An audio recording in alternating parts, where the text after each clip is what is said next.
Multikulturalisme mencakup beragam kehidupan di dunia dengan adanya keragaman, kebinekaan, dan pluralitas. Indonesia, negara yang erat dengan multikulturalisme.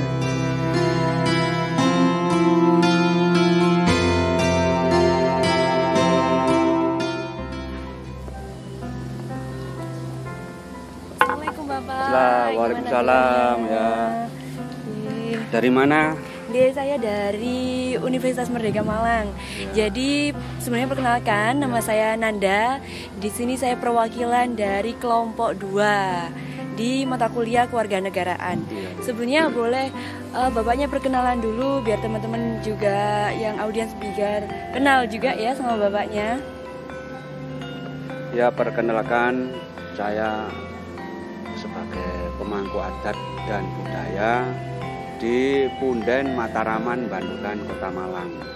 Di mana saat ini kita berada di halaman Punden Mataraman, Bandulan, Kota Malang yang merupakan cikal bakal leluhur perintis wilayah Desa Bandulan.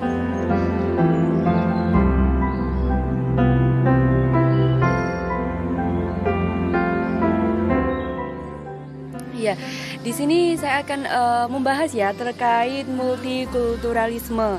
Jadi untuk pertanyaan pertama, bagaimana sih pendapat Bapak mengenai arti dari multikulturalisme dari sudut pandang Bapak yang ada di Indonesia ini?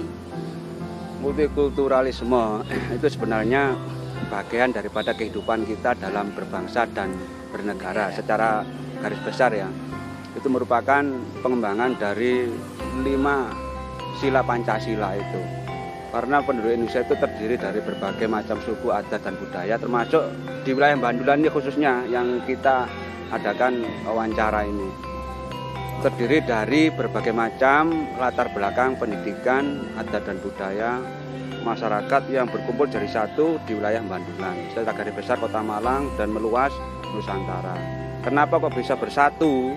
Itu karena punya visi misi yang sama, satu darah, satu niat merah putih. Itu aja sebenarnya itu. Terkait multikulturalisme yang ada di wilayah Kota Malang, khususnya di daerah Bandulan gini Pak ya, gimana sih latar belakangnya orang-orangnya? Apakah benar-benar rukun? Apa ada kalau semisal ada acara Idul Fitri gitu? Ya. Kalau multikultural yang berkembang, yang berjalan di sini, memang bertahap. Memang manusia itu tercipta dan lahir dari sebagai makhluk sosial ya, bukan makhluk individual. Karena manusia terlahir dari makhluk sosial harus berinteraksi dengan lingkungan di mana kita hidup. Nah, untuk membangkitkan jiwa-jiwa kebersamaan dari keberagaman tadi itu, kita membuka kesadaran dengan mengadakan suatu momen atau event. Satu yang paling sederhana, momen kebersamaan seperti kerja bakti ya.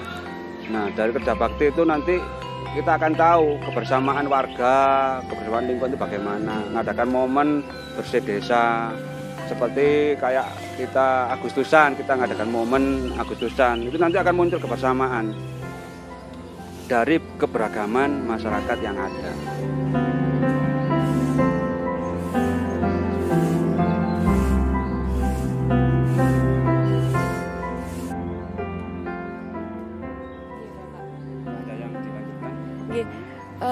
Sebagai selaku mantan kepala sekolah nih Bapak dan juga ketua budaya, apakah pernah sih ngadapin konflik di masyarakat mengenai multikulturalisme?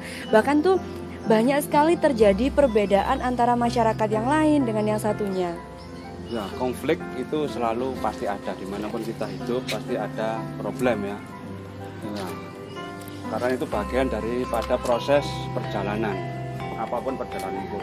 Cuma dalam mensikapi berbagai macam konflik itu kita harus mengedepankan sifat kebijakan. Nah, dari kebijakan itu nanti kita bisa mengedepankan rasa welas asih, cinta dan kasih sayang. Nanti siapapun yang berkonflik nanti kita kumpulkan dalam rangka apa?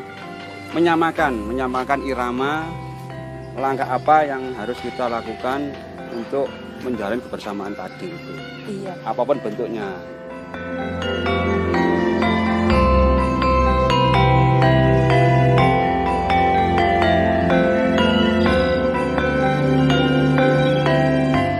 dari Bapak terkait anak kecil Pak ya. Jadi gimana sih mengapa pendidikan multikultural itu penting banget diberikan pada sejak dini?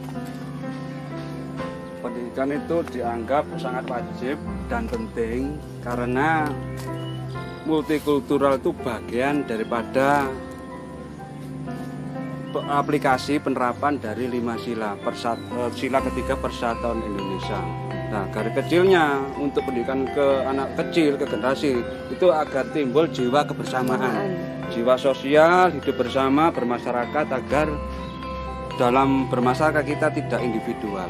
Nah, karena suatu bangsa itu tidak bisa berjalan sendiri tanpa ada unsur kebersamaan. Itu aplikasi dari pengejawantahan sila ketiga Persatuan Indonesia.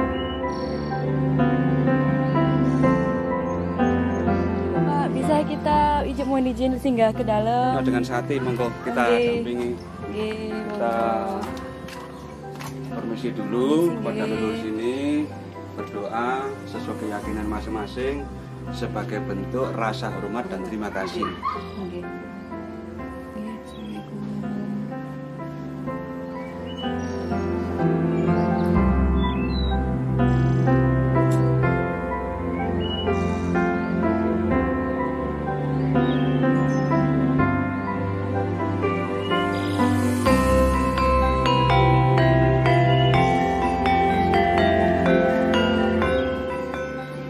Baik teman-teman semuanya, kita lanjut lagi terkait pembahasan kita tentang multikulturalisme ya Bapak ya.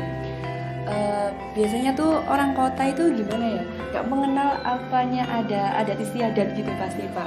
Kadang tuh seperti contoh kecil saja, kalau misalnya ada orang meninggal tuh dikasih among gitu. Pasti orang perkotaan tuh kayak buat apa sih kayak gini, itu gimana sih Pak tanggapan dari Bapak?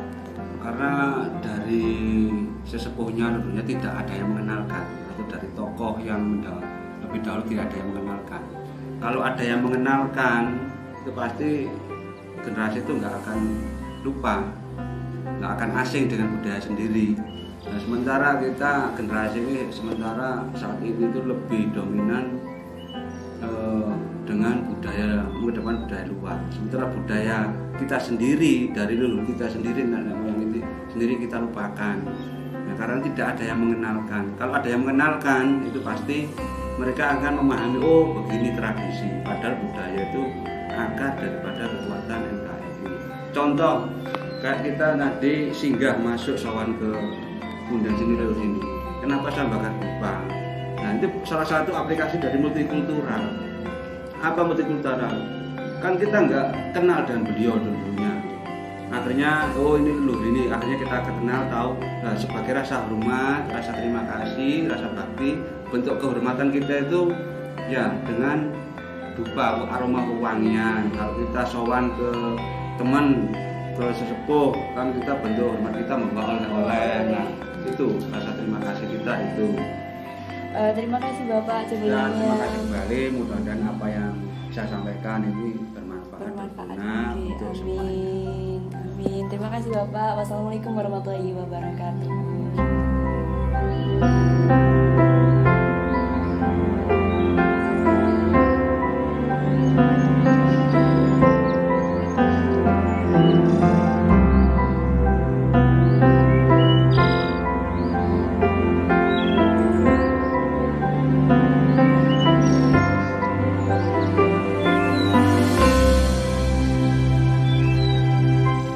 Salam budaya Nusantara.